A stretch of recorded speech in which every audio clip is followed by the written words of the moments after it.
हरे कृष्ण दोस्तों, आज हम बात करेंगे मन को कैसे शांत रखें। श्री कृष्ण ने मन को शांत रखने के लिए 2 उपाय बताए हैं।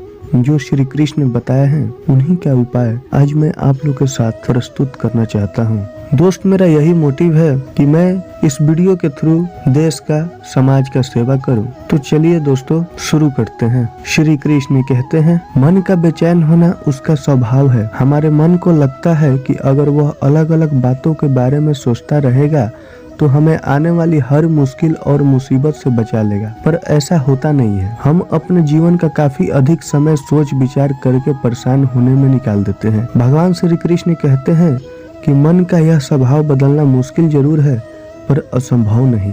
अच्छा, अब आप एक बात बताइए, क्या आप कौवे को कह सकते हैं कि वो काव काव की आवाज ना करे?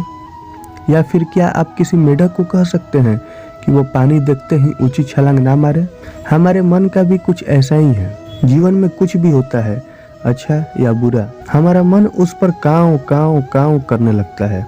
काव काव से मेरा मतलब है चिंता करना, व्याकुल होना। कोई बुरी बात होती भी नहीं है और मन परेशानी की ऊंची ऊंची लपेटें लेने लगता है। कभी कभी तो मुझे ऐसा लगता है कि हम में से कई लोग सिर्फ परेशान होने के लिए जीते हैं। सारी परेशानी, पीड़ा, दुविधा अक्सर हमारी मन की बनाई हुई कहानियां होती है।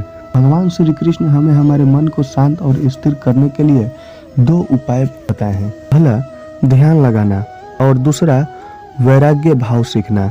यहाँ ध्यान शब्द सुनते ही आप में से कई लोग कहेंगे कि बस आप आंख बंद कर लें और सांसें अंदर बाहर लें और उस पर ध्यान दें। यहाँ हम सब गलती कर बैठते हैं। मेडिटेशन का मतलब सिर्फ आंख बंद कर बैठना नहीं होता।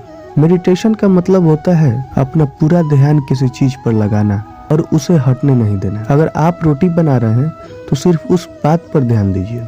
अगर आप पिक्चर देख रहे हैं तो अपना पूरा ध्यान पिक्चर पर लगाइए। यह मत सोचिए कि पिक्चर देखकर आप अपना कितना वक्त बर्बाद कर रहे हैं। जब आप जीवन के हर छोटे बड़े काम को पूरे ध्यान से करते हैं तो आपका जीवन ही एक मेडिटेशन बन जाता है।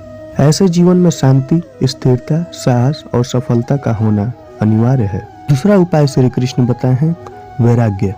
वैराग्य का अर्थ यह नहीं है कि आप सब कुछ छोड़कर जंगल में जाकर बैठ जाएं। वैराग्य का सच्चा अर्थ है कि आप जो काम कर रहे हैं उसका क्या नतीजा निकलेगा उसकी चिंता ना करें। जैसे अगर आपने कोई इंटरव्यू दिया, आप यह कर सकते हैं कि पूरे मन से तैयारी करें और अपना बेस्ट देकर आ जाएं। वह नौकरी मिलना या ना मिलना आपके हाथ में नहीं है, इसलिए नतीजे के पीछे अलग अलग चीजें हैं जो आपके बिल्कुल कंट्रोल में नहीं है। तो जिस चीज के बारे में आप कुछ कर नहीं सकते उसके बारे में चिंता भी क्यों करें? यही वैराग्य का सच्चा मतलब होता है। और यही है भगवान श्री कृष्ण का दूसरा उपाय, मन को चिंता की लपेटों से बचाने का। याद रखिए, आप पूरे के पूरे इंसान हैं, समझदारी, स्वयं और कुशलता से भरे इंसान। आपका मन जब भी कौवे की तरह अलग अलग बातों पर आपको परेशान करने लगे तो अपने मन को भी प्यार से समझाइए और शांत कर लीजिए। बस अपने ऊपर विश्वास रखिए कि आप कभी अपना बुरा नहीं होने देंगे। धन्यवाद दोस्तों।